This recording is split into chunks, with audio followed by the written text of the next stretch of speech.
Halo sahabat nonton, gimana kabar kamu? Semoga kalian sehat selalu ya. Kali ini teman nonton kamu mau bawain cerita dari drama yang berjudul The Witch. Yuk daripada kelamaan, kita mulai aja ceritanya. Drama ini dimulai dari Dong Jin yang sedang mengelilingi sebuah kasino dan mulai menganalisis dengan benar status keuangan dari para pemain yang sedang bermain di sana. Dong Jin melakukan itu untuk presentasi proposalnya di hadapan pimpinan kasino tersebut. Dalam presentasinya, Dong Jin mengambil contoh dari seorang pria yang sudah kalah main. Dong Jin lalu meminta salah satu staf kasino tersebut untuk memberikan pria itu makanan enak, bahkan voucher menginap gratis di hotel berbintang. Dong Jin menjelaskan kepada pimpinan kasino, kalau dengan treatment seperti ini, para pemain malah akan terus datang ke kasino. Dan hal ini beneran terbukti. Jadi ketika si pimpinan kasino hendak pergi, dia melihat pria yang tadi dipresentasikan oleh Dong Jin malahan menjual mobilnya untuk kembali bermain judi. Karena melihat pemandangan ini, si pimpinan langsung mau bermitra dengan perusahaan Dong Jin. Dong Jin dan rekan kerjanya tentu sangat senang dengan hal ini. Namun ketika Dong Jin hendak pulang, kaca mobilnya dipecahkan oleh seseorang. Jadi Dong Jin melaporkan hal ini kepada polisi. Orang yang memecahkan kaca mobil Dong Jin tertangkap kamera dashboard. Tapi orang itu menggunakan masker. Jadi polisi bertanya, apakah ada orang yang Dong Jin curigai? Dong Jin tidak memikirkan siapapun. Polisi berjanji akan mengabari Dong Jin jika sudah menemukan tersangkanya. Malam itu, Dong Jin pulang ke rumahnya menggunakan kereta bawah tanah. Di dalam kereta, Dong Jin mendengar ada orang yang memanggil nama seseorang yang Dong Jin kenal. Ternyata ada seorang pria mabuk yang sedang menggoda seorang wanita. Wanita itu bernama Park Mi Jung. Dong Jin terus mengamati wanita itu. Dan ternyata firasatnya benar. Dong Jin sepertinya mengenal wanita tersebut. Kita lalu kembali ke beberapa tahun lalu di SMA Midong. Saat itu, Dong Jin masih duduk di SMA. Suatu hari, Dong Jin melihat Mi Jung dan mulai tertarik sama Mi Jung. Ya, mulai naksir lah gitu. Tapi Dong Jin sama sekali nggak pernah deketin Mi Jung. Dia cuma perhatiin Mi Jung aja dari jauh. Dong Jin juga mendengar banyak rumor-rumor nggak enak tersebar tentang Mi Jung. Suatu hari ketika hujan besar, salah satu siswa bernama Jung Wan menawarkan Mi Jung untuk pulang bersama. Karena Jung Wan membawa payung. Awalnya Mi Jung menolak, tapi Jung Wan terus memujuknya. Jadi mereka akhirnya pulang bersama. Ketika hampir dekat rumah Mi Jung, Jung Wan memberikan payungnya untuk Mi Jung, sementara Jung Wan melanjutkan pulang sendirian ke rumahnya. Nah, saat itu petir menyambar Jung Wan dan membuatnya meninggal. Setelah para murid mengadakan penghormatan terakhir untuk Jung Wan, Dong Jin mendengar gosip dari salah satu temannya. Ia mengatakan kalau Jung Wan kesambet petir gara-gara Mi Jung. Bahkan ada siswa lain juga disengat tawon karena ada Mi Jung di sekitar siswa itu. Teman Dong Jin mengklaim kalau sesuatu buruk pasti terjadi setiap kali Mi Jung ada. Seolah-olah Mi Jung tuh dikutuk. Tapi Dong Jin terus membela Mi Jung. Dia berkata kalian ini loh, menilai orang lain secara nggak adil. Bisa aja kan itu semua hanyalah kebetulan aja.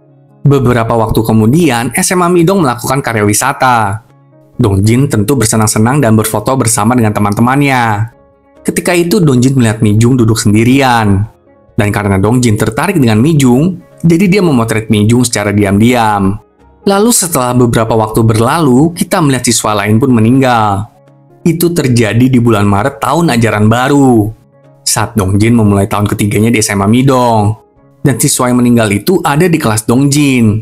Kali itu, para murid pun kembali bergosip. Intinya ya, siswa itu meninggal kesetrum karena sedang barengan sama Mi Jung. Para murid berkata kalau Mi Jung adalah penyihir dan memperingatkan satu sama lain untuk tidak berada di dekat Mi Jung. Dong Jin yang mendengar hal ini pun hanya memperhatikan Mi Jung aja dari jauh. Dia nggak menghampiri Mi Jung sama sekali. Saat itu jugalah Mi Jung keluar dari SMA Midong. Kembali ke saat ini, Mi Jung pun keluar dari kereta bawah tanah. Dan karena dulu Dong Jin nggak sempat mengajak Mi Jung bicara sekalipun, jadi kali ini Dong Jin berusaha mengejar Mi Jung. Dong Jin mengikuti Mi Jung dari keluar stasiun sampai ke daerah perumahan Mi Jung. Dalam perjalanannya, Dong Jin melihat Mi Jung sedang memberi makan kucing liar. Dong Jin pun bisa mendengar keluhan-keluhan yang Mi Jung utarakan, di mana Mi Jung tidak tahu bagaimana dia harus hidup atau bagaimana jika dia menghilang aja dari dunia ini. Setelah itu, Mi Jung pun melanjutkan perjalanannya. Sementara Dong Jin terus membuntutinya dari belakang. Sampai pada akhirnya, Dong Jin tahu di mana Mi Jung tinggal. Dong Jin hanya berkata dalam hati, kalau pasti ada alasan kenapa akhirnya dia bertemu kembali dengan Mi Jung.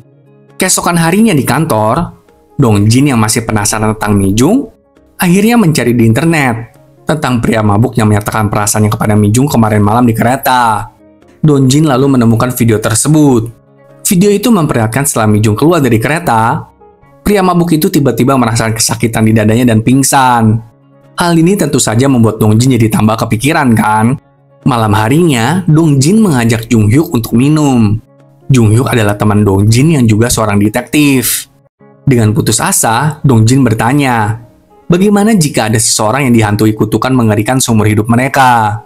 Tentu saja, Junghyuk nggak ngerti sama ocehan Dongjin. Dongjin lalu bertanya kembali, jika aku bisa memahami kutukan itu, bisa nggak ya aku patahkan kutukannya? Bisa nggak ya aku selamatkan orang itu? Sementara itu, kita melihat Mijung. Dia memilih untuk berusaha hidup dengan menjauh dari orang-orang dan berusaha meyakinkan dirinya sendiri kalau dia baik-baik saja. Kembali ke kilas balik di mana Mijung masih kecil. Ketika itu, dia dan teman-temannya sedang asik bermain lompat tali. Lalu ada seorang anak lelaki isengin Mijung. Gak beberapa lama kemudian, anak lelaki itu jatuh ke selokan. Di waktu lainnya, ada anak lelaki yang menyatakan perasaan kepada Mijung. Tapi kejadian lain menimpa anak lelaki itu. Dia tertabrak mobil dan terluka. Kemudian saat Mijung SMA, seorang kakak kelas memberikan buku catatannya dan tersirat seolah-olah dia menyukai Mijung. Ketika itu juga, siswa tersebut pun tersengat tawon.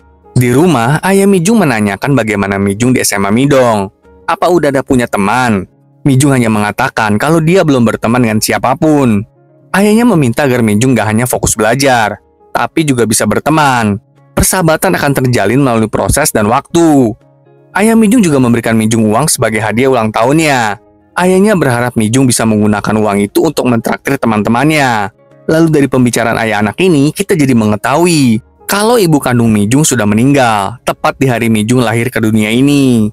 Keesokan harinya di kelas Mijung, wali kelas mengumumkan kalau semua murid laki-laki di kelas Mijung keracunan makanan. Jadi mereka absen semuanya.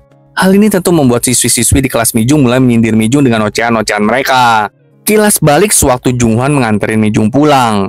Dia cerita kalau para siswa yang keracunan makanan kemarin itu lagi membicarakan Mijung. Intinya para siswa itu mengagumi Mijung gitu. Gak sampai di sana, Junghwan pun menyatakan perasaannya kepada Mijung. Tapi kita tahu apa yang terjadi setelahnya. Junghwan tersambar petir dan meninggal. Pokoknya seiring berjalannya waktu, banyak banget siswa yang terluka. Entah saat karya wisata kemarin itu, saat pelajaran seni, saat pelajaran olahraga, saat bermain bola basket, dan bahkan saat ekstrakurikuler menari. Siswa-siswa yang cedera tidak ingin berada di dekat Mijung, dan mereka menghindarinya. Gosip tentang Mijung pun mulai menjamur di sekolah SMA Midong. Bahkan seseorang memicu gosip dengan mengatakan kalau Mijung adalah seorang penyihir. Suatu malam, ayah Mijung kembali bertanya, apakah Mijung baik-baik di sekolah? Agar ayahnya nggak khawatir, Mijung berbohong dan mengatakan bahwa semuanya baik-baik saja. Ketika itu, tahun ketiga Mijung di SMA Midong pun dimulai. Suatu hari, seorang siswa bernama Sang-ho menemui Mijung. Sang-ho menegaskan kalau Junghwan meninggal tuh bukan salah Mijung. Bisa aja itu memang takdirnya Junghwan. Sang-ho meminta agar Mijung nggak usah merasa bersalah. Tentu saja, Mijung tidak menghiraukan perkataan Sang-ho dan pergi begitu aja. Namun ternyata Sang-ho membututi Mijung. Dan ketika itulah Sang-ho menyatakan perasaannya kepada Mijung. Lalu nggak beberapa lama setelah itu, Sang-ho terjatuh dari sepedanya dan kabel listrik yang putus tiba-tiba menyetrum Sang-ho. Sang-ho kehilangan nyawanya di tempat saat itu juga. Setelah kejadian inilah, Mijung memutuskan untuk meninggalkan sekolah. Dia bahkan memutuskan untuk nggak bertemu dengan orang-orang lagi. Keesokan paginya, ayah Mijung mengamuk kepada Mijung karena Mijung tiba-tiba memutuskan untuk keluar dari sekolah. Tapi Mijung tidak memperdulikan amarah ayahnya itu. Kemudian ayah Mijung ke sekolah dan menemui salah satu siswi di sana yang bernama Daun. Daun menceritakan seluruhnya kepada ayah Mijung. Dan mau nggak mau, ayah Mijung pun menerima kenyataan ini. Lalu ayah Mijung pergi ke kelas Mijung. Dan dengan putus asa, ayah Mijung mengemasi seluruh barang Mijung dan pergi. Ketika hendak meninggalkan SMA Midong, ayah Mijung melihat Dongjin sedang membersihkan kursi yang penuh dengan tulisan makian untuk Mijung. Tertulis kalau Mijung itu penyihir dan sebagainya. Ayah Mijung bertanya, apakah Dongjin mempercayai rumor itu? Dengan percaya diri, Dongjin mengatakan, kalau dia nggak percaya dengan rumor itu, meskipun Dongjin nggak bisa membuktikan apa-apa. Tapi Dongjin tetap nggak percaya. Mendengar itu, ayah Mijung sedikit merasa lega dan dia pun pergi. Beberapa waktu pun berlalu, anak kelas 12 SMA Midong akhirnya lulus nih sahabat nonton. Mereka semua tentu bergembira atas kelulusan mereka. Setelah acara kelulusan ini, Daun mengantarkan bunga dan buku kenangan ke rumah Mijung. Setelah mengantarkan itu, Daun pun pergi tanpa menemui Mijung. Dongjin juga ternyata menghampiri rumah Mijung untuk memberikan Mijung bunga. Tapi Dongjin segera kabur ketika melihat Mijung membuka pintu rumahnya. Kemudian ayah Mijung meminta agar Mijung kembali belajar supaya Mijung bisa ikut ujian paket C gitu, dan kuliah seperti anak-anak lainnya. Ayah Mijung juga mengajak Mijung untuk pindah ke Seoul dan memulai hidup baru di sana. Karena itulah Mijung jadi mulai lagi untuk belajar. Keesokan paginya, Mijung berinisiatif untuk membantu ayahnya bekerja di ladang. Tentu aja ayah Mijung sangat senang. Tapi saat mereka sedang bekerja, ada ular yang menggigit kaki Mijung. Ketika itulah ayahnya menyedot seluruh bisa dari ular itu. Jadi ketika Mijung sudah sadarkan diri, dia melihat ayahnya sudah sekarat akibat menghisap seluruh bisa di kakinya. Sebelum menghembuskan napas terakhirnya, ayah Mijung hanya meminta agar Mijung merahasiakan kejadian ini dari siapapun, supaya nggak ada gosip gitulah di lingkungan itu. Setelah semua ini, akhirnya Mijung meninggalkan desa itu. Kembali ke masa Dongjin kuliah. Ketika sedang makan di kantin, teman-teman Dongjin mulai membicarakan salah satu teman sekelas mereka yang bernama Junghyuk. Melihat Junghyuk duduk makan sendirian, Dongjin jadi teringat akan Mijung. Jadi dia menghampiri Junghyuk dan mulai mengajaknya mengobrol. Dari sejak saat itu, Dongjin mulai terus mendekati dan mengajak Junghyuk untuk mengobrol. Meskipun Junghyuk selalu menghindarinya. Dongjin mengaku kepada Junghyuk kalau dulu dia punya teman seperti Junghyuk. Tapi Dongjin tidak melakukan apapun saat itu. Jadi sekarang, Dongjin ingin melakukan sesuatu. Sejak saat itu, mereka berdua pun mulai berteman. Saat liburan kuliah, Dongjin pulang ke kampung halamannya untuk menemui ibunya. Saat itu, ibu Dongjin menceritakan kalau ada seorang siswi yang dijuluki penyihir di SMA Dongjin dulu. Dan baru-baru ini ayahnya meninggal. Nah, putra dari pemilik tempat laundry yang bernama Hunkyu pergi ke rumah siswi itu untuk menghiburnya.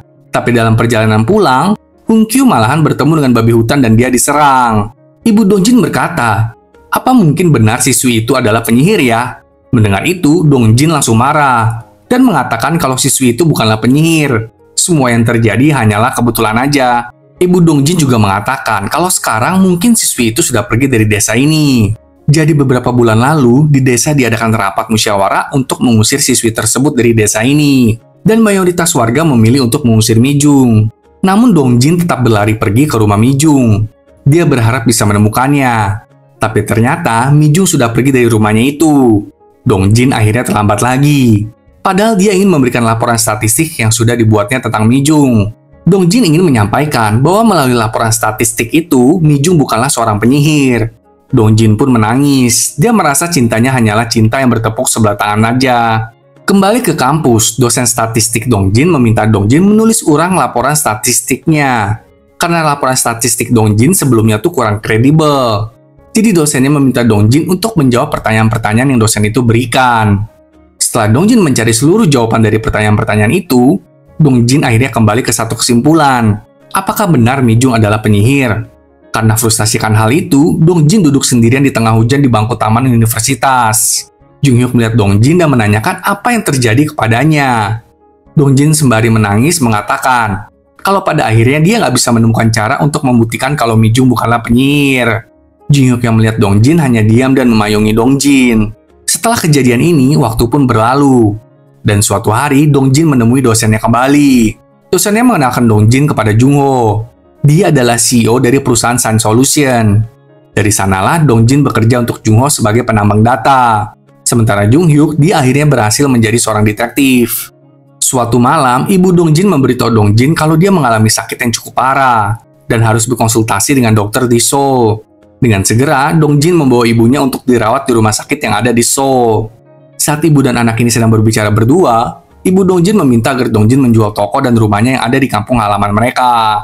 Karena itu adalah permintaan ibunya, maka Dongjin mendatangi agen real estate di kampung halamannya. Tapi Dongjin hanya menjual tokonya aja. Dongjin ingin agar rumahnya tetap ada di sana. Namun agen properti bertanya lagi, terus rumah yang satunya lagi mau diapain? Dongjin bingung dong, rumah yang mana? Ternyata ibu Dongjin membeli rumah Mijung. Karena tidak ada seorang pun yang ingin membeli rumah tersebut. Ibu Dongjin tidak hanya membeli rumah Mijung. Dia bahkan membeli lahan pertanian milik ayah Mijung. Setelah itu, Dongjin menemui ibunya di rumah sakit. dan bertanya kenapa ibunya membeli rumah Mi-jung. Ibu Dongjin menjawab, karena yang mengusir Mi-jung itu adalah dirinya.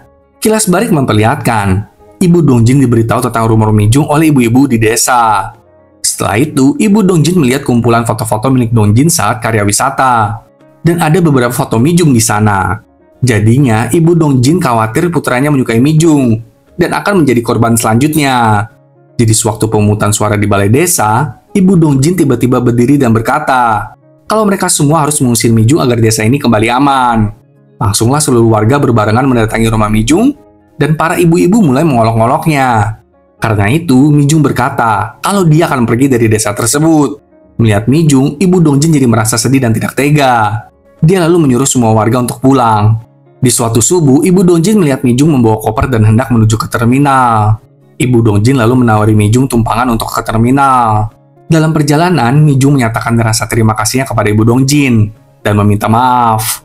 Ibu Dongjin makin merasa bersalah akan kepergian Mi-jung. Kembali ke masa kini, Ibu Dongjin merasa kalau dirinya lah yang telah membuat Mi-jung meninggalkan kampung halamannya itu. Ibu Dongjin berniat membeli rumah Mi-jung agar dapat bertemu dengan Mi-jung dan meminta maaf kepadanya secara langsung. Tapi sayangnya, saat transaksi dilakukan, Mi-jung nggak datang. Jadi Ibu Dongjin meminta Dongjin jika suatu saat Dongjin kembali bertemu dengan Mi-jung, Ibu Dongjin ingin agar Dongjin mewakili dirinya untuk meminta maaf kepada Mi-jung. Ibunya mengatakan, kita selalu bertemu orang-orang yang ditakdirkan untuk kita. Mereka berdua pun berpelukan dan menangis bersama. Itu adalah momen terakhir ibu dan anak ini bersama. Setelah selesai pemakaman, Dongjin kembali ke rumahnya. Dan dia melihat sebuah kotak di atas lemari kamarnya. Di dalam kotak itu terdapat laporan statistik yang Dongjin tinggalkan di rumah Mi-jung dulu itu. Ternyata Ibu Dongjin membawa kembali laporan statistik milik Dongjin. Dongjin tahu kalau ibunya telah membaca seluruh laporan Dongjin tersebut. Dan mungkin aja Ibu Dongjin mempercayai laporan statistiknya. Padahal saat Dongjin membuat laporan waktu itu, laporan itu penuh dengan kesalahan yang menyatakan Mi-jung bukanlah penyihir. Kembali ke Mi-jung, sekarang Mi-jung bekerja sebagai penerjemah. Dia menelepon seorang wanita bernama Unshin untuk memberitahunya kalau dia sudah mengirimkan hasil terjemahannya. Keesokan harinya di Science Solution, Dongjin mengundurkan diri. Hal ini tentu membuat Jung-ho panik. Dia mencoba untuk menahan Dongjin dengan semua yang bisa dia tawarkan. Tapi Dongjin tetap bersikeras untuk meninggalkan perusahaan. Dongjin berkata kalau dia harus melakukan sesuatu dan akan menyesal jika nanti terlambat lagi. Kemudian Dongjin menemui seorang agen real estate untuk menyewa unit apartemen di dekat rumah Mi-jung. Namun Dongjin mengatakan kalau dia pengen rumahnya yang di lantai atas gitu, karena rumah Mi-jung kan di atap.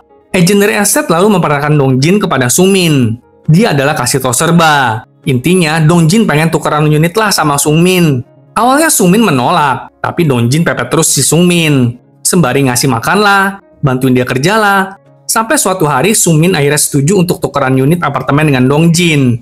Dongjin bahkan bayarin 3 bulan uang sewanya dan jasa pindahin barang. Suatu hari, Dongjin pergi ke apartemen Mi-jung dan menyelidiki kotak suratnya.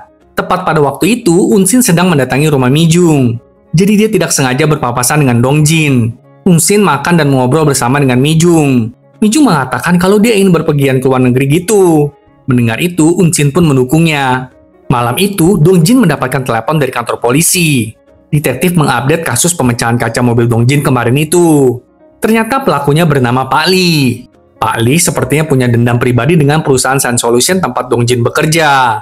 Detektif juga mengatakan kalau pelakunya sudah melarikan diri. Sekarang jadi buron lah gitu. Setelah itu Dongjin tanya, kemana dia harus melaporkan untuk membenarkan lampu jalan yang rusak. Jadi kemarin itu saat Dongjin diam-diam mengikuti Mi-jung, ada lampu jalan yang rusak di jalanan yang dilalui oleh Mi-jung. Ketika Dongjin dalam perjalanan pulang, si pelaku mendatanginya dan memukuli Dongjin. Sungmin yang melihat kejadian itu langsung menolong Dongjin dan hendak melaporkan pelaku ke polisi. Tapi Dongjin mencegahnya. Akhirnya mereka berdua makan bersama di tos serba. Saat itulah Dongjin menjelaskan tentang seluk-beluk pekerjaannya di Sun Solution. Intinya ya nggak bisa dibilang ini semua salah Sun Solution. Kalau dulu pinjaman Pak Lee ditolak, berarti ada sesuatu yang nggak benar di perusahaan Pak Lee, sampai pinjamannya ditolak oleh bank. Tapi namanya cerita pasti punya dua sisi kan? Pak Lee menjelaskan kalau setelah perusahaannya nggak bisa mendapatkan pinjaman, semuanya hancur. Bahkan keluarga Pak Lee pun tercerai-berai. Dongjin pun meminta maaf kepada Pak Lee, karena dia nggak tahu semuanya akan seperti ini. Dongjin saat itu hanya melakukan bagiannya aja. Di malam lainnya, Dongjin mendatangi Jung Hyuk dan mengajaknya makan bersama. Tapi dalam perjalanan, Jung Hyuk mendapatkan panggilan dari notifikasi jam pintar. Jam pintar biasanya digunakan oleh korban penganiayaan gitu. Langsunglah Jung Hyuk pergi meninggalkan Dong Jin tanpa penjelasan. Jung Hyuk segera pergi ke TKP di GPS jam pintar itu. Dan udah banyak polisi berserta ambulans di lokasi tersebut. Korban yang menggunakan jam pintar itu adalah seorang wanita bernama Yuna. Saat ini, Yuna terluka dan dibawa ke rumah sakit. Orang tua Yuna memarahi Jung Hyuk karena terlambat datang. Keesokan harinya, Dong Jin bertemu dengan pimpinan kasino yang ada di awal episode. Mereka pun makan bersama. Saat itu, Dong Jin meminta bantuan pimpinan kasino agar menerima Pak Lee sebagai karyawannya.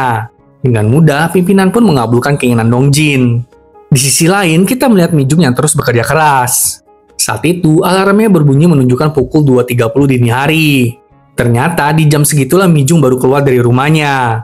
Karena jalanan sepi pada jam segitu. Wah, kasihan banget sih Mi Jung ya. Hidup kayak di penjara dan jerujinya adalah manusia. Mi Jung kemudian melewati jalanan yang biasa dia tempuh. Dan mendapati kalau lampu jalan di sana sudah dibetulin. Dia kemudian memberi makan kucing liar. Tapi ternyata Dong Jin memperhatikan Mi Jung dari jauh. Dia berharap bisa menemukan cara untuk mengembalikan hidup Mi Jung yang telah hilang selama ini. Keesokan harinya, Dong Jin berkendara untuk kembali ke kampung halamannya.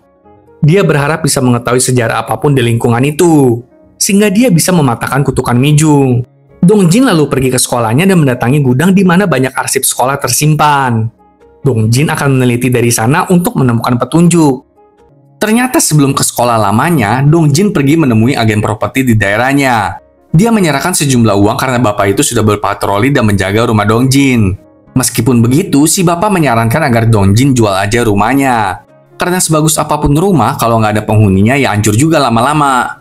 Si bapak juga menjelaskan, kalau di daerah rumah Dong Jin dan rumah Mi Jung tuh bakalan diadakan pembangunan ulang. Mau dijual aja nggak kedua rumah itu? Mendengar itu, Dong Jin pun bertanya, apakah ada kejadian aneh di sekitaran daerah itu pada tahun 1990-an sampai 2012? Si bapak mulai berceritalah, kalau memang ada beberapa insiden aneh di sekitaran daerah tersebut. Dan sepertinya insiden ini dipicu oleh Mi Jung. Dong Jin terus membela Mi Jung.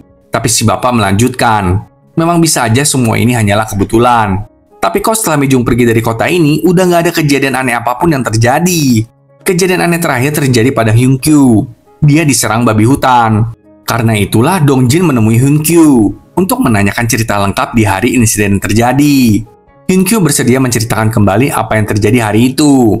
Jadi Hyun Kyu ke rumah Mi Jung pada malam hari untuk menghibur Mi Jung yang baru aja kehilangan ayahnya.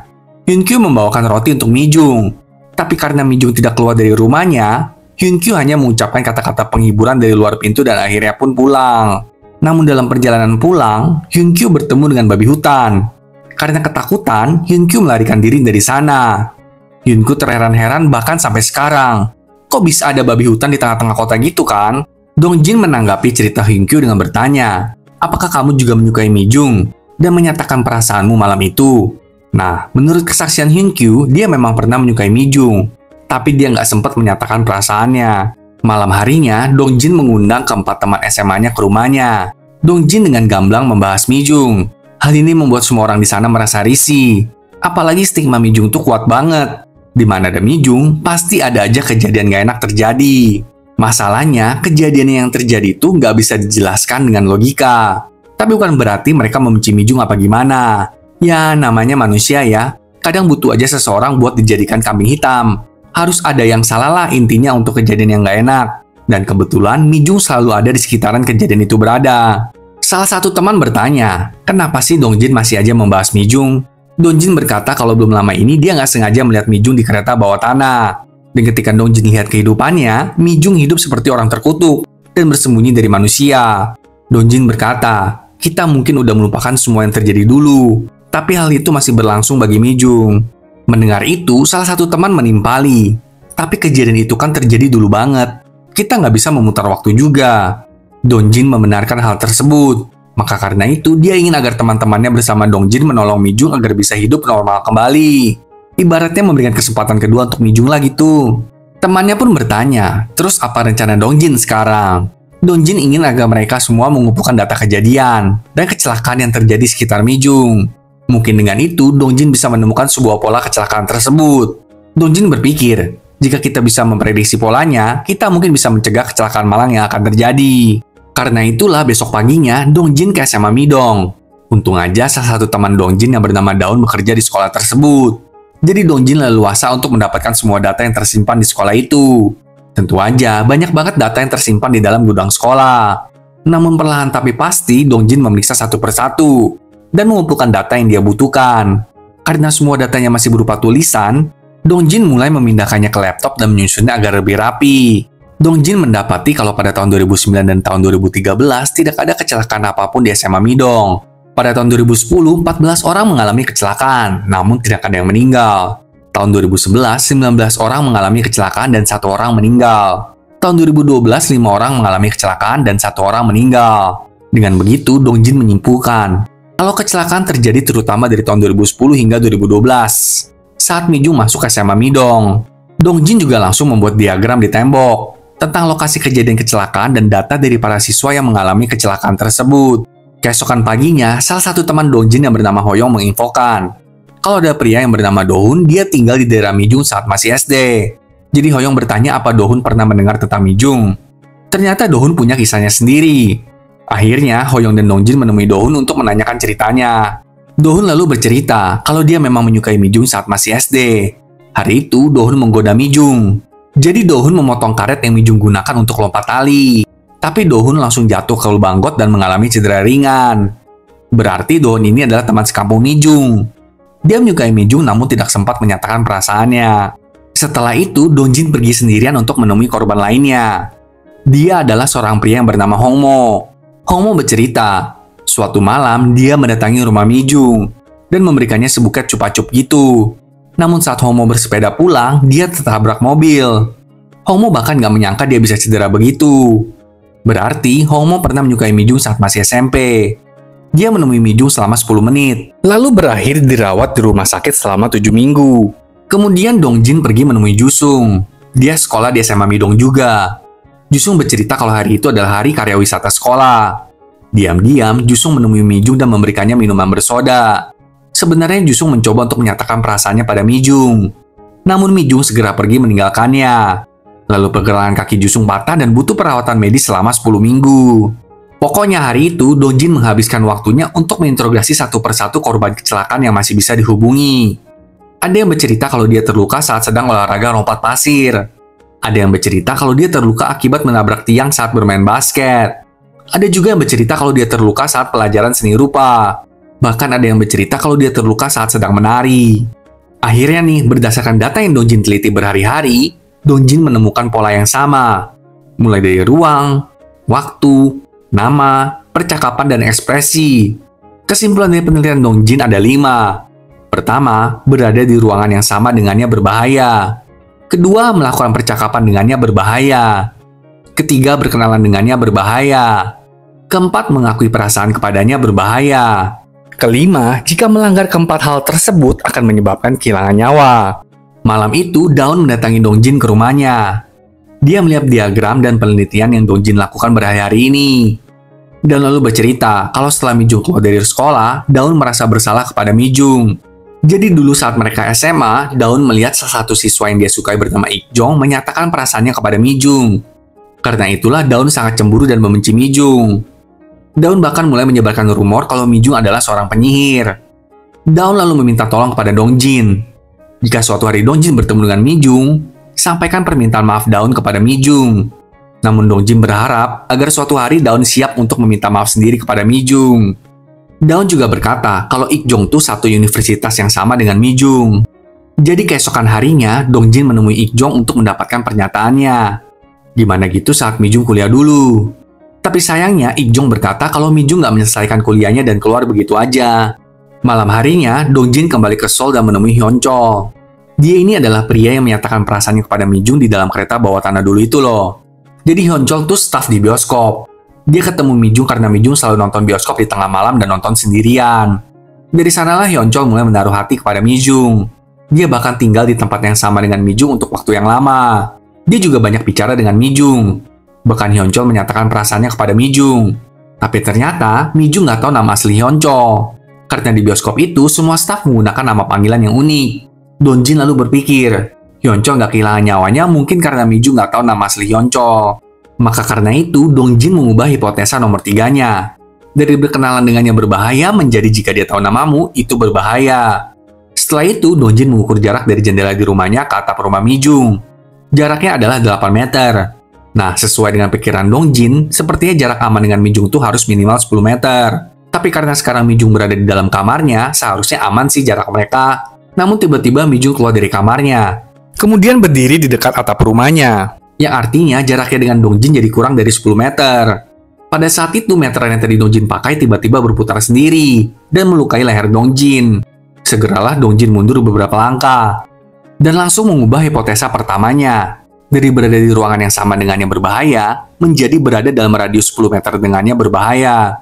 Tapi dengan adanya goresan di leher Dongjin, Dongjin jadi menyadari kalau dia memenuhi kelima hipotesa yang telah dibuatnya. Berarti Mijung tahu dong nama Dongjin. Keesokan harinya, ibu pemilik tempat Mijung tinggal menemuinya. Dengan berhati-hati, si ibu pengen banget jodohin Mijung dengan seorang pria yang dikenalnya. Tapi Mijung menolaknya dengan halus. Untung aja, Unsil yang adalah keponakan si ibu tiba di waktu yang tepat. Unsil mencoba untuk menghentikan kekepoan bibinya itu. Di tempat lain, kita melihat Jung Hyuk mendatangi seorang korban kekerasan yang kemarin itu telah dia selamatkan. Namanya adalah Yuna. Yuna masih dirawat di rumah sakit dan belum siuman. Setelah itu, Jung Hyuk menemui ibunya Yuna. Jung Hyuk menyatakan rasa bersalahnya karena telat menyelamatkan Yuna. Tapi Ibu Yuna berkata kalau itu semua bukanlah salah Jung Hyuk.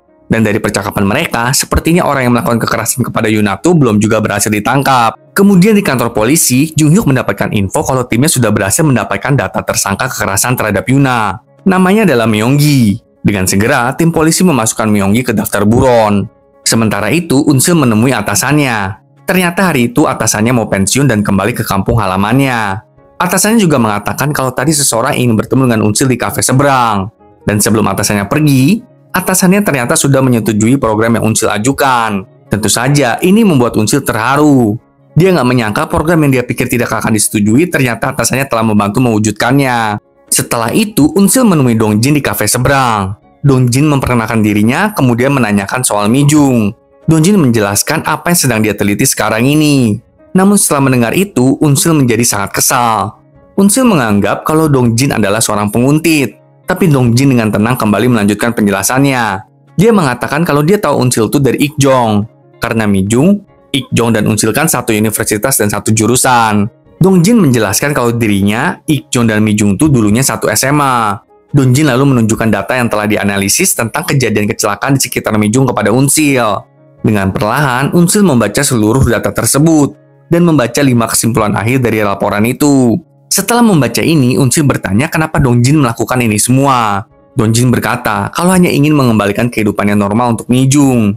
Karena mendengar jawaban yang ingin didengarnya, akhirnya Unsil mulai membuka diri. Dia mengatakan kalau dia juga ingin agar Mijung hidup normal juga.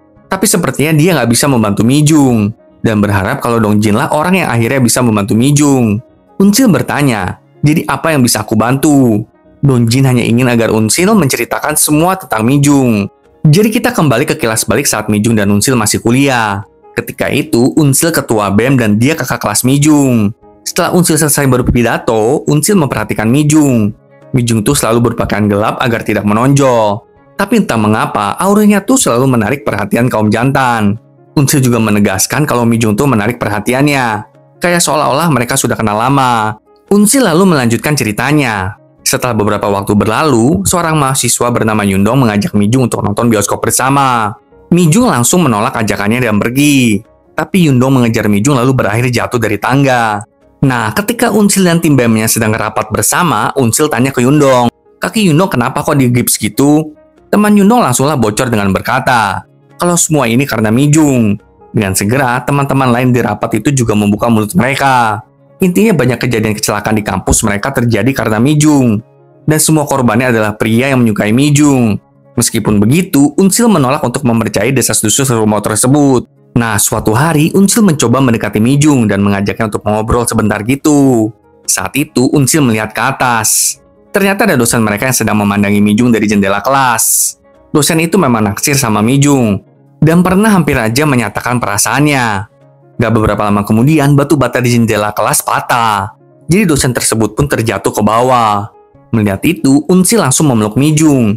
Mijung langsung merasa kalau itu adalah salahnya. Tapi Unsil menenangkan Mijung. dan mengatakan kalau semua ini hanyalah kecelakaan saja. Kembali ke masa sekarang, setelah kecelakaan yang dialami oleh dosen itu, rumor bahwa Mijung adalah penyihir sudah dianggap sebagai kenyataan. Karena udah nggak tahan, akhirnya Mijung berhenti kuliah. Tapi ketika itu, Uncil tetap mendatangi Mijung ke rumahnya. Sebelumnya tuh, Mijung tinggal di daerah pembangunan ulang, yang udah nggak ada penduduknya. Namun hal itu membuat Mijung merasa nyaman.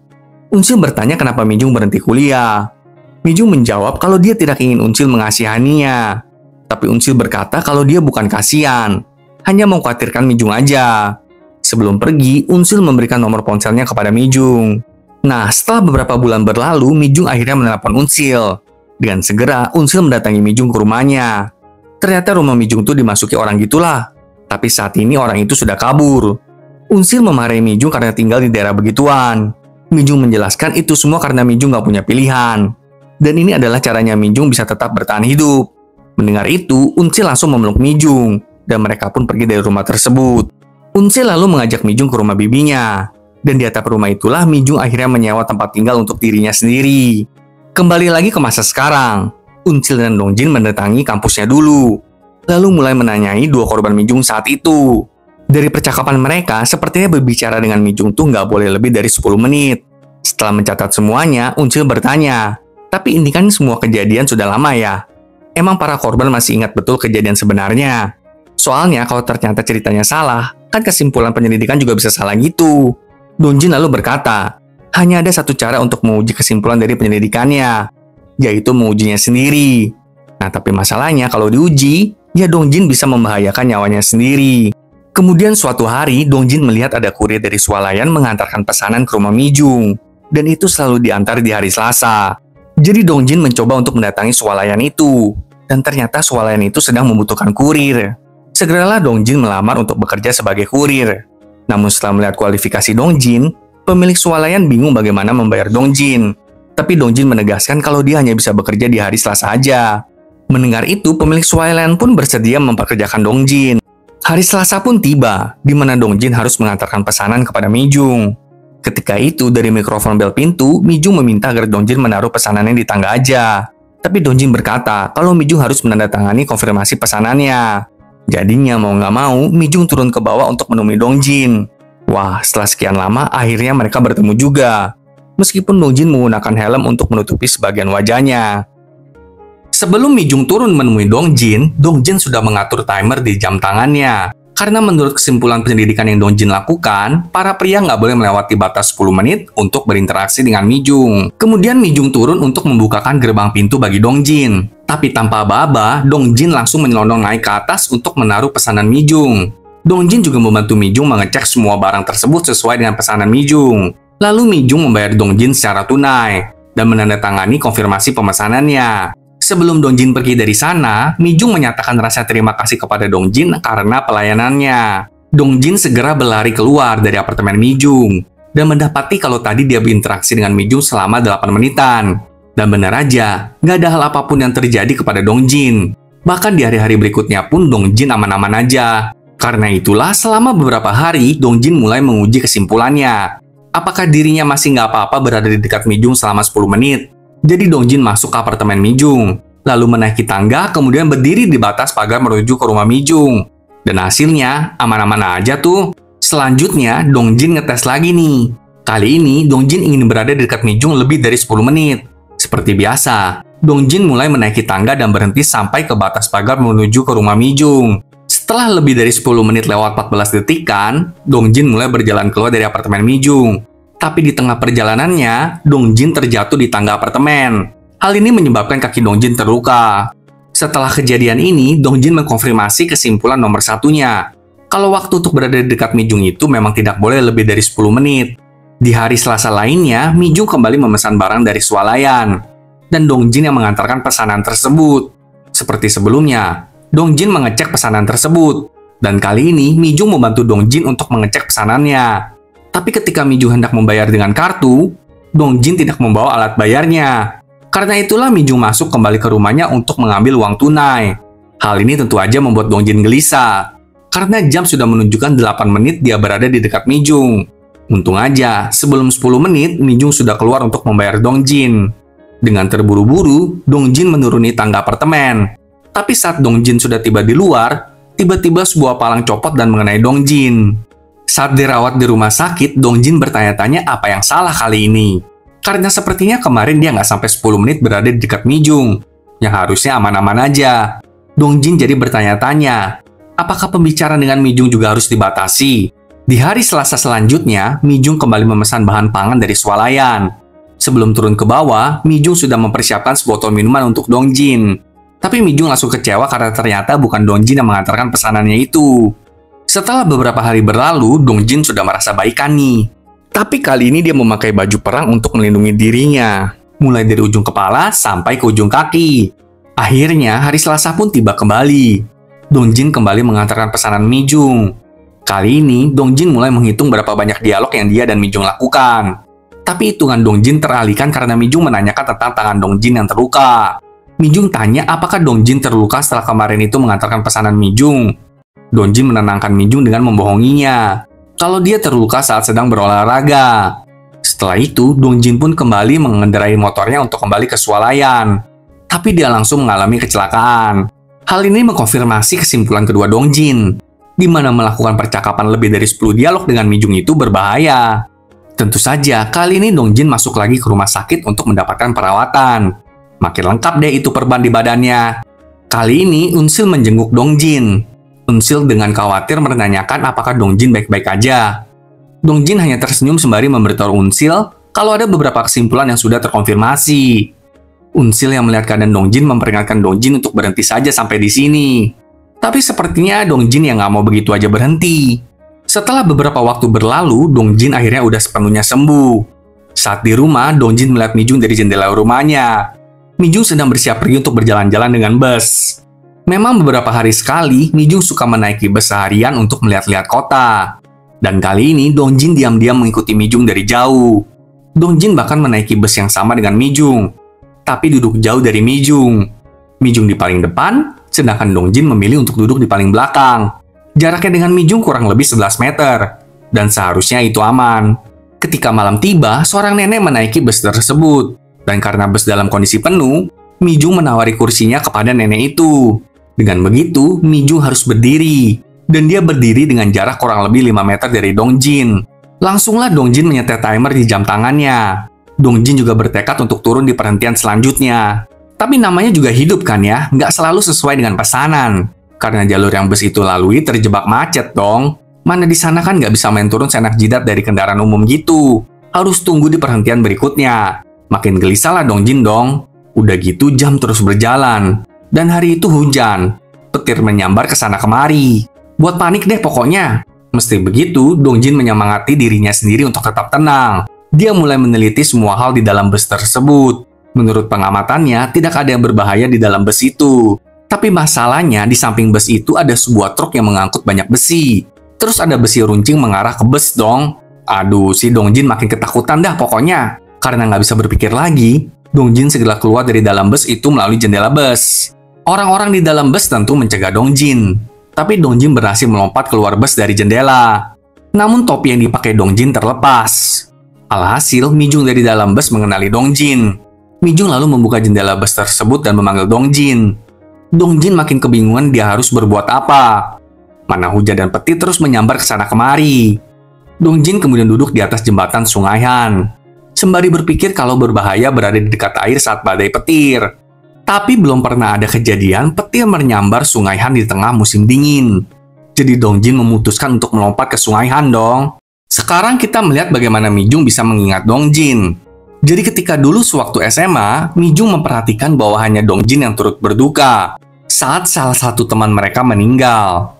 Bahkan beberapa kali Mijung ngeh kalau mata mereka pernah bertemu. Itu terjadi saat Mijung makan siang dan saat karya wisata sekolah. Sebenarnya Mijung juga memperhatikan Dongjin karena kepribadian Dongjin yang ceria. Mijung bahkan ingin sekali berbicara dengan Dongjin sebelum mereka lulus. Tapi hal itu nggak terwujud, karena Mijung memutuskan untuk keluar dari sekolah sebelum kelulusan.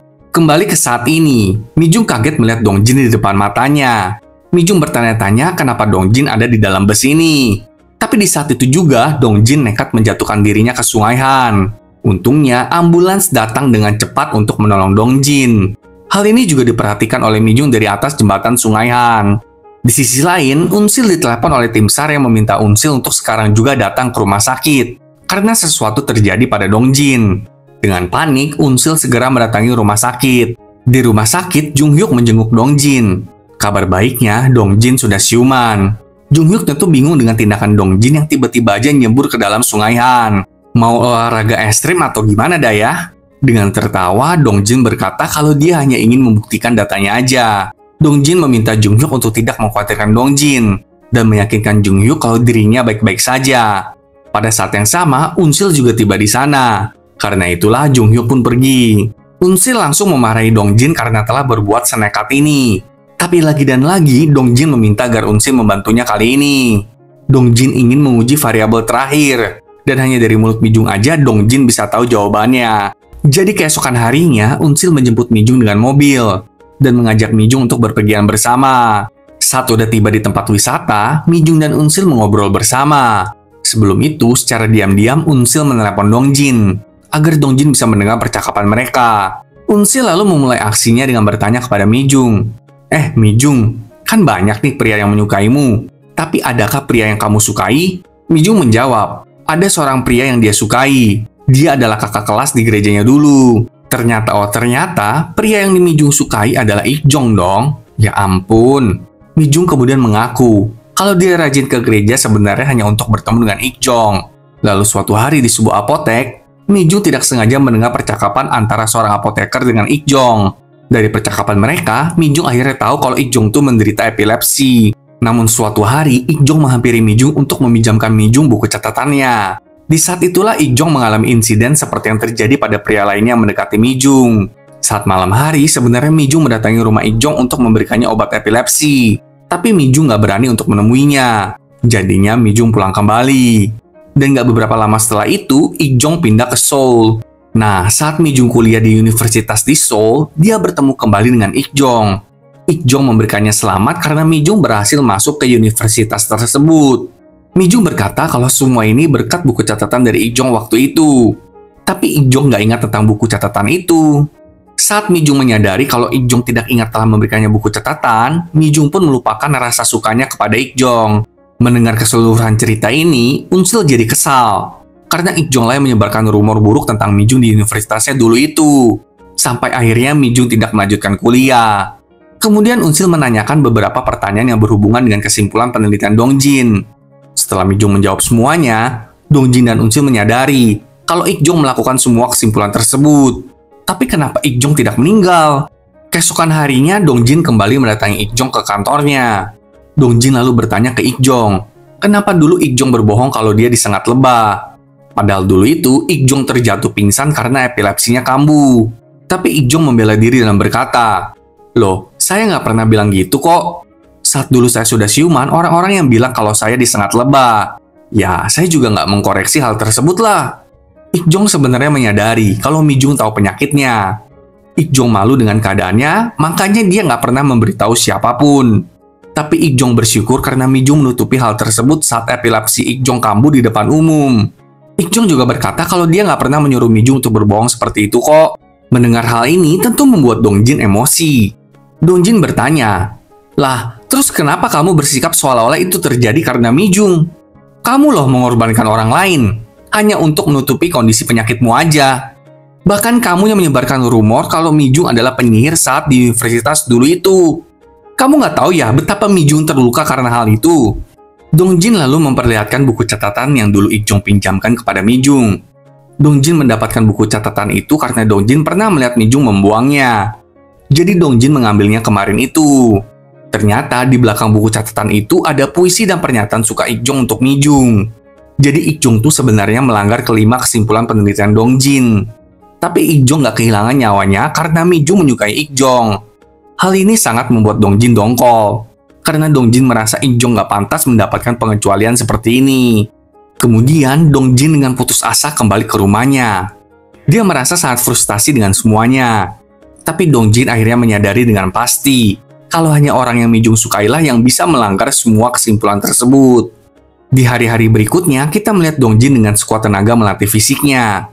Dongjin sepertinya ingin mempertaruhkan hidupnya agar Mijung menyukai dirinya. Ini ibarat lagu lah. Aku bisa membuatmu jatuh cinta kepadaku meski kau tak cinta kepadaku. Sebelum melakukan aksinya, Dongjin mengirim pesan kepada Junghyuk, mengatakan kalau dia akan menemui Mi-jung. Dongjin juga mengirim pesan kepada Unsil, dan mengatakan rasa terima kasihnya untuk bantuan Unsil selama ini. Setelah itu, Dongjin menulis "Shine on you" di jendela rumahnya, lalu berkemas dan meninggalkan ponselnya di dalam rumahnya.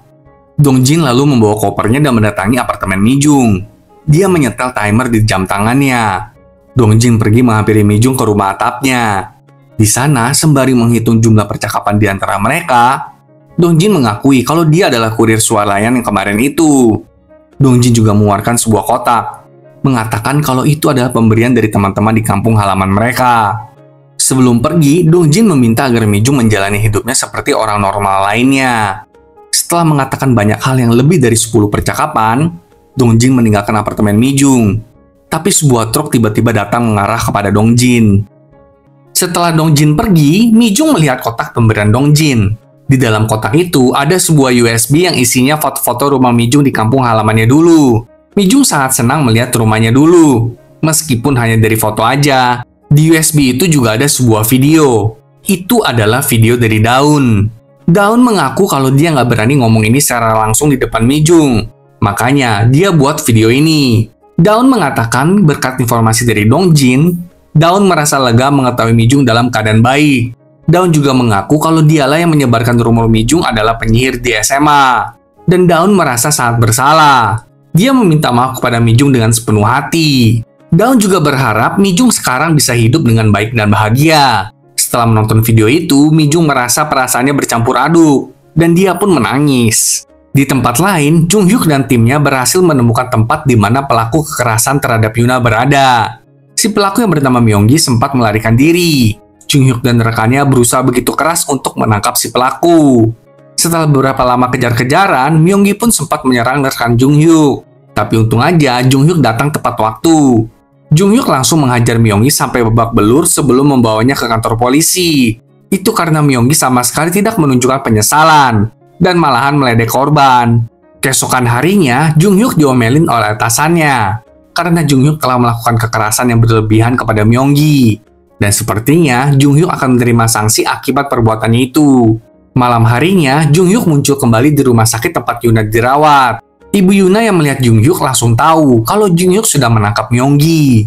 Ibu Yuna sangat berterima kasih kepada Junghyuk. Besoknya, Unsil mendatangi Junghyuk ke kantor polisi, dan mereka pun berbicara berdua. Kali ini, Unsil memperkenalkan diri secara resmi. Karena kemarin itu kan Unsil dan Junghyuk hanya ketemu saat mereka berdua sedang menjenguk Dongjin. Unsil lalu bertanya kepada Junghyuk, kapan Junghyuk terakhir bertemu dengan Dongjin? Junghyuk menjawab, sekitar 2 minggu yang lalu. Unsil berkata, kalau begitu Junghyuk juga nggak tahu di mana Dongjin sekarang berada kan? Unsil dengan tegas mengatakan kalau Dongjin telah menghilang. Dan mungkin aja sekarang Dongjin dalam bahaya.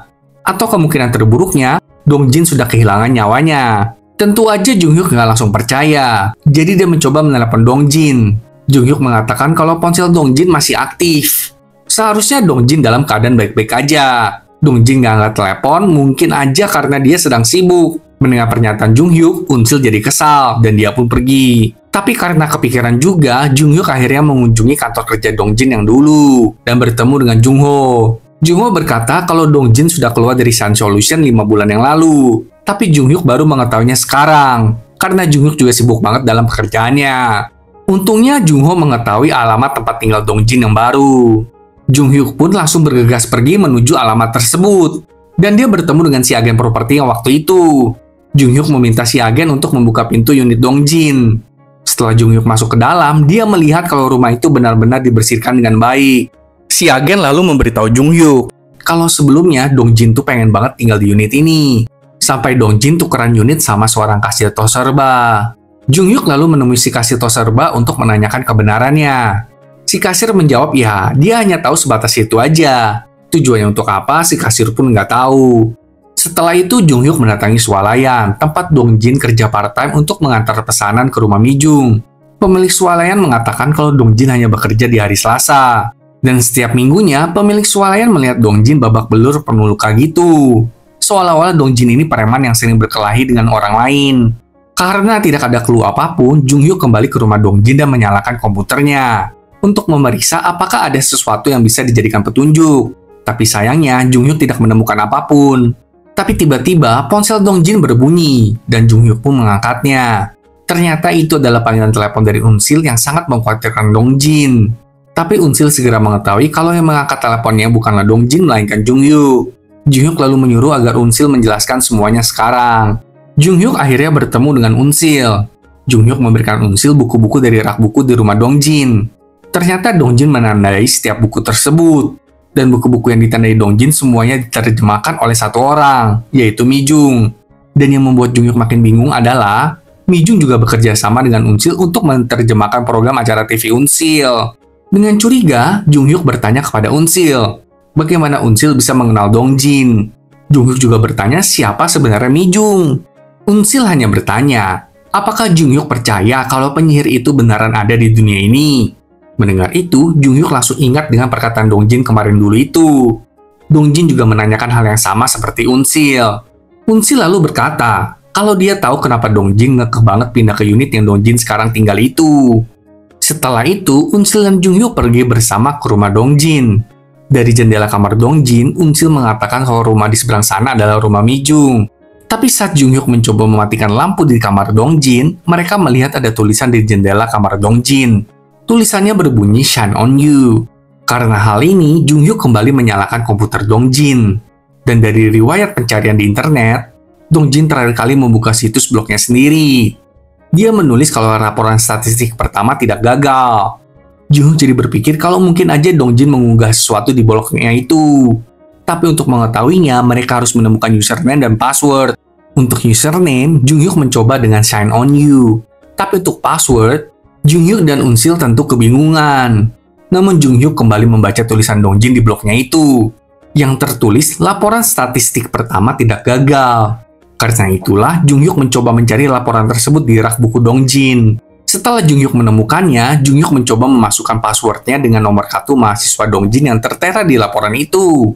Dan mereka pun berhasil masuk ke dalam blog Dong Jin. Di blog itu, Dong Jin menulis semua kejadian-kejadian yang terjadi kepadanya selama dia mencoba untuk mendekati Mi Jung.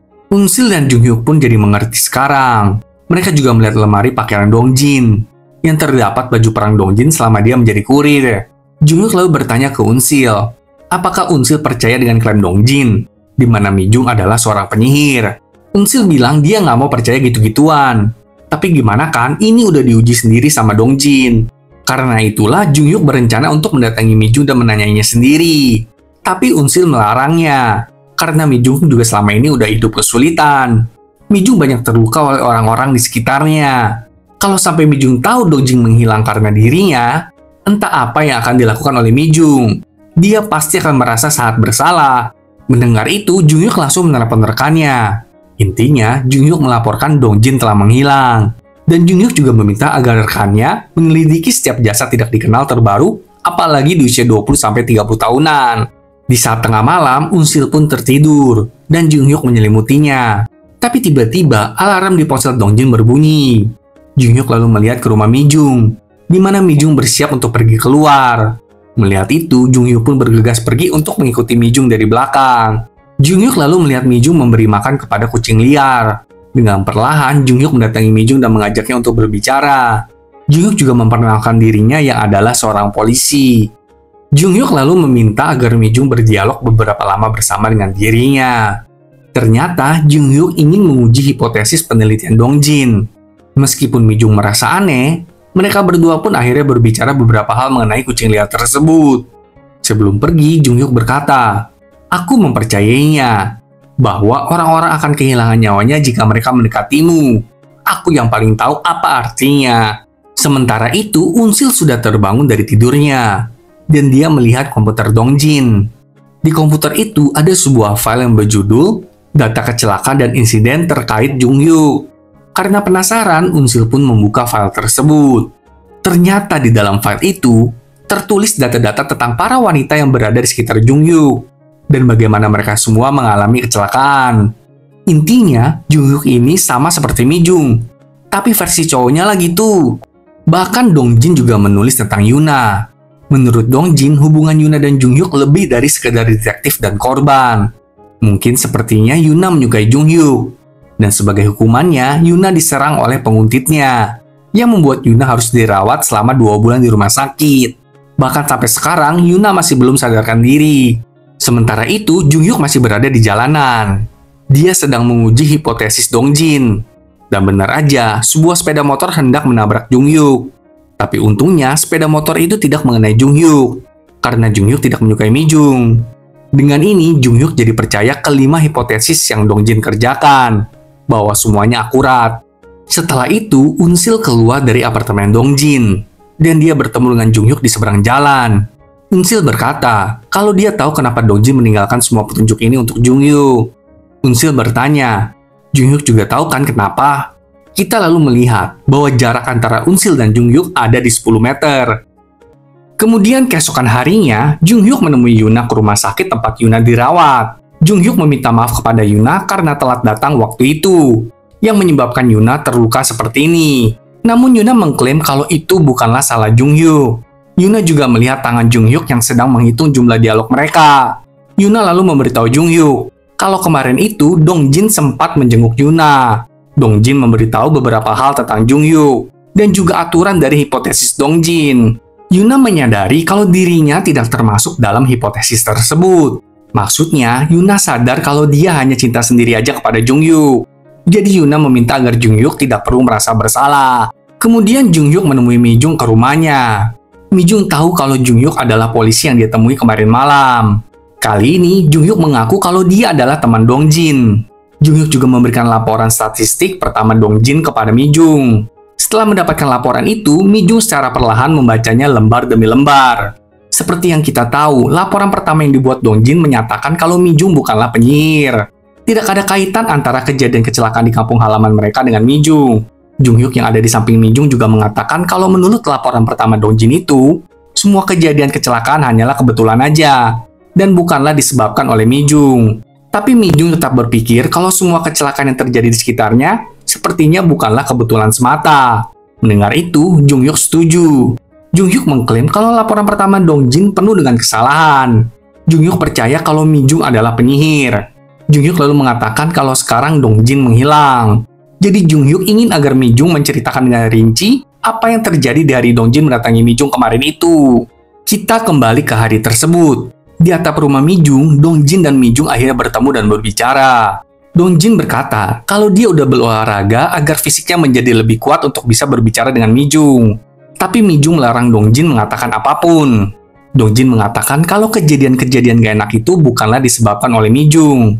Dongjin lalu memberikan sebuah kotak untuk Mijung yang berisi USB itu. Selain itu, Dongjin berkata kalau dia ingin mengatakan sesuatu kepada Mijung dengan mempertaruhkan nyawanya. Tapi Dongjin nggak mau mengatakannya saat ini. Sebelum pergi, Dongjin meyakinkan Mijung agar melakukan apapun yang ingin Mijung lakukan. Setelah menceritakan semuanya kepada Junhyuk, Junhyuk mengajak Mijung ke rumah Dongjin, yang letaknya di seberang rumah Mijung. Junhyuk juga menunjukkan blog yang telah Dongjin buat selama ini kepada Mijung. Junhyuk tahu alasan Dongjin membuat laporan itu, yaitu agar Dongjin bisa mendapatkan cara untuk mencintai Mijung. Sekarang, Junhyuk memberikan waktu kepada Mijung untuk membaca seluruh blog dari laporan Dongjin. Junhyuk pun meninggalkan Mijung di sana. Sampai pada malam hari, Mijung terus membaca blog Dongjin. Mijung juga jadi mengetahui tentang ke-5 aturan yang telah Dongjin simpulkan. Setelah membaca keseluruhan kejadian yang dialami Dongjin, Mijung mulai kepikiran. Dia menanyakan dalam hati di mana Dongjin sekarang berada. Keesokan harinya, Unsil mendatangi Junhyuk ke kantor polisi. Unsil mengomel karena lebih dari seminggu, Unsil menghubungi Junhyuk. Tapi Junhyuk sama sekali tidak meresponnya. Jadi Unsil mendatangi Junhyuk untuk berbicara dengannya. Tapi dengan tegas Junhyuk tanya, Unsil, kamu tahu kan kenapa Dongjin menguji ini kepada Mijung? Karena aku juga senasib sama Mijung. Sekarang aku tanya deh, kamu menyukaiku? Tentu saja Unsil terkejut dengan pertanyaan Junhyuk. Junhyuk lalu membuka dirinya dan menceritakan kalau memang sejak kecil di sekitar Junhyuk sering terjadi kecelakaan. Junhyuk nggak tahu kenapa, tapi dia yakin itu karena dirinya. Tapi suatu hari Dongjin mendekati Junhyuk. Meskipun Junhyuk sudah berusaha nggak meladeni Dongjin, tapi Dongjin terus menempel kepada Junhyuk. Kemudian Junhyuk melihat laporan statistik pertama yang dibuat oleh Dongjin. Saat membaca judulnya, Junhyuk jadi kepikiran kalau mungkin ada beberapa orang di luar sana punya nasib seperti dirinya. Junhyuk sadar kalau Dongjin sedang mencari cara. Namun setelah beberapa lama berlalu, Junhyuk melihat Dongjin menangis di bangku saat hujan. Saat itu, Jung-hyuk mengira kalau Dong-jin sudah menyerah. Tapi ternyata Dong-jin tidak menyerah. Jung-hyuk baru mengetahui hal ini dari blog Dong-jin. Selagi Dong-jin menyelidiki Mi-jung, ternyata Dong-jin juga menyelidiki tentang Jung-hyuk. Intinya, Dong-jin gak cuma ingin menolong Mi-jung, tapi dia juga ingin menolong Jung-hyuk, yang adalah sahabatnya. Jung-hyuk lalu menambahkan, jika memang Unsil tertarik kepadanya, Jung-hyuk akan berusaha melindungi Unsil. Mendengar itu, Unsil menutupi perasaannya dan mengaku kalau dia sama sekali tidak suka ataupun tertarik kepada Jung-hyuk. Tapi Jung-hyuk membalasnya dengan berkata, "Tolong berikan aku waktu." Sepertinya maksud Jung-hyuk adalah, "Aku tahu kamu menyukaiku, jadi tolong berikan aku waktu untuk menyukaimu." Kemudian adegan beralih ke sebuah lautan luas dengan salju di sekitarnya. Ternyata itu adalah tempat di mana Mi-jung sekarang berada. Itu adalah Hallstatt, Austria.